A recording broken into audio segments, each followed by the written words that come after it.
فتدلی، پھر مقام ما زاغ البصر وما طغی، اس منصب پر فائز ہو کر اور رب کا دیدار کر کے جب نبی تشریف لائے اسی کو معراج النبی کہا جاتا ہے۔ سبحان اللہ سبحان اللہ۔ یہ وہ مختصر میں نے بات آپ کے سامنے عرض کی کہ معراج النبی کہتے کسے ہیں، ورنہ اگر آپ اس کی تفسیر اور تفصیل میں جائیں تو یہ رات ناکافی ہوگی، اس لیے کہ آپ جب معراج النبی صلی اللہ علیہ وسلم کی تفسیر کی ورق گردانی کرنے بیٹھیں گے تو ایک ایک لفظ سے عظمت رسول اجاگر ہوتی ہوئی نظر آئے گی۔ سبحان اللہ سبحان اللہ۔ آپ جب یہ دیکھیں گے کہ پہلے آسمان پر حضور تشریف لے گئے تو استقبال کے لیے نبی موجود ہیں، سبحان اللہ۔ دوسرے آسمان پر تشریف لے گئے تو استقبال کے لیے نبی موجود ہیں، سبحان اللہ۔ اور جب سدرۃ المنتہا پر پہنچے تو نوری فرشتہ اپنے پروں کے جل جانے کے خوف سے وہیں رک جاتا ہے، نبی آگے تشریف لے جاتے ہیں، اعلیٰ حضرت فرماتے ہیں وہی لا مکہ کے مکی ہوئے، سر عرش تخت نشین ہوئے، یہ نبی ہیں جن کے ہیں یہ مقام، وہ خدا ہے جس کا مکان نہیں۔ سبحان اللہ سبحان اللہ۔ نعرہ تکبیر، اللہ اکبر، نعرہ رسالت، یا رسول اللہ۔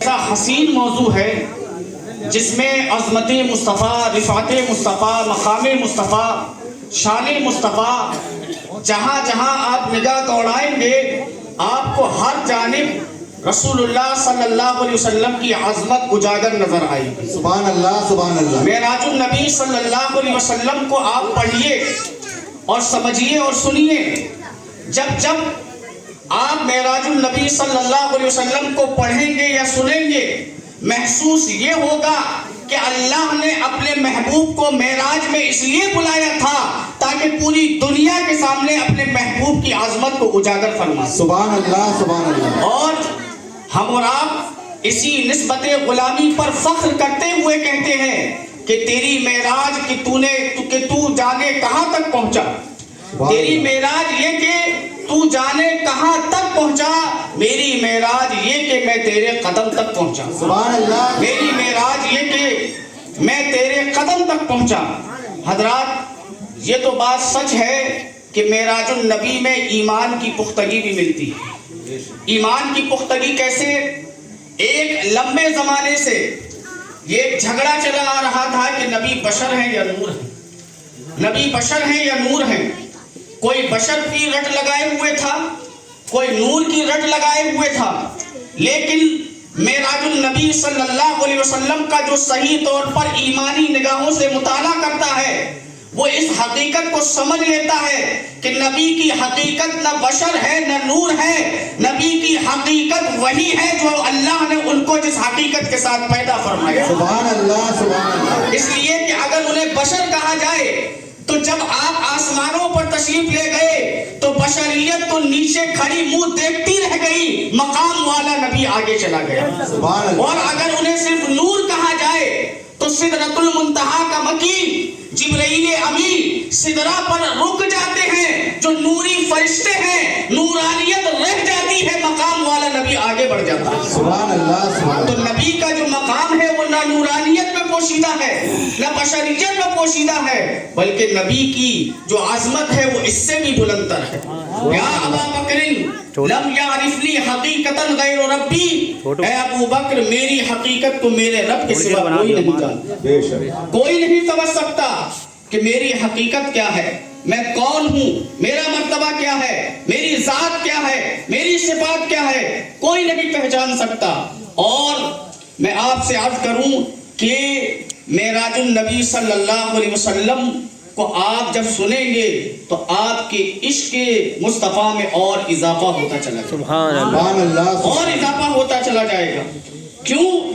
اس لیے کہ جس رب کو اپنے محبوب سے اتنی محبت ہو، اتنی محبت ہو کہ محبوب بستر پر سوئے ہیں، جو نبی کبھی بستر سے ٹیک نہیں لگاتے اپنی امت کی فکر میں، آج سوئے ہیں اور رب جبرائیل کو بھیج کر، براق کو بھیج کر نبی کو اپنے پاس بلا رہے ہیں۔ اس سے یہ اندازہ ہوتا ہے کہ نبی کو، اللہ کو نبی سے اتنی محبت ہے کہ اپنی ملاقات کے لیے ایک فرشتوں کا جھرمٹ بھیج کر اپنے پاس بلوا رہا ہے۔ سبحان اللہ سبحان اللہ۔ یہ نبی سے اللہ کی محبت ہے۔ اس لیے آپ معراج النبی صلی اللہ علیہ وسلم کا آپ نے اجلاس منعقد کیا، آپ قابل مبارکباد ہیں، لیکن اس سے حاصل ہونے والی جو نصیحتیں ہیں اسے بھی ہمیں اپنے ذہن و دماغ میں جگہ دینی چاہیے۔ اسی رات جب نبی پاک صلی اللہ تعالیٰ علیہ وسلم معراج پر تشریف لے جا رہے تھے تو آپ نے راستے میں دیکھا کہ ایک شخص آپ کو آواز دے رہا ہے، آپ نے کوئی توجہ نہیں فرمائی۔ دوسرے شخص نے آواز دی، آپ نے کوئی توجہ نہیں دی۔ تیسرے شخص نے آواز دی جو بڑھیا کی شکل میں تھی، آپ نے اس کی جانب کوئی توجہ نہیں کی۔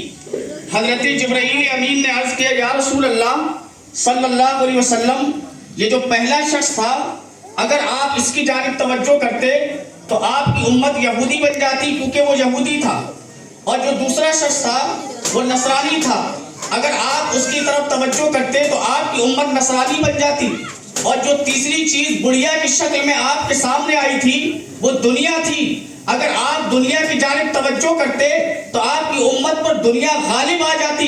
یا رسول اللہ، آپ نے اپنی امت کو یہودیت سے بھی بچا لیا ہے، نصرانیت سے بھی بچا لیا ہے، اور دنیا میں مگن ہونے سے بھی بچا لیا۔ سبحان اللہ سبحان اللہ۔ اب میں جو بات عرض کرنا چاہتا ہوں اس پر وہ یہ کہ ایک ماں جب اپنے بچے کو دودھ پلاتی ہے تو ماں کا بچے کے ساتھ اتنا گہرا تعلق ہوتا ہے کہ ماں اگر کوئی ٹھنڈی چیز استعمال کرے تو بچے کو زکام ہو جاتا ہے، بچے کو بخار آ جاتا ہے، یعنی ماں کا بچے کے ساتھ اتنا گہرا تعلق ہے کہ اگر وہ ایک غلط چیز استعمال کرے تو بچے کی طبیعت خراب ہو جاتی ہے۔ لیکن نبی کا اپنی امت کے ساتھ اتنا گہرا تعلق ہے کہ اگر نبی یہودی کو دیکھ لیتے تو امت یہودی بن جاتی۔ مطلب یہ ہے کہ بچے کا اپنی ماں سے جو تعلق ہے وہ جسمانی تعلق ہے، اور ہمارا تعلق اپنے نبی کے ساتھ جسمانی نہیں بلکہ روحانی تعلق ہے۔ سبحان اللہ سبحان اللہ۔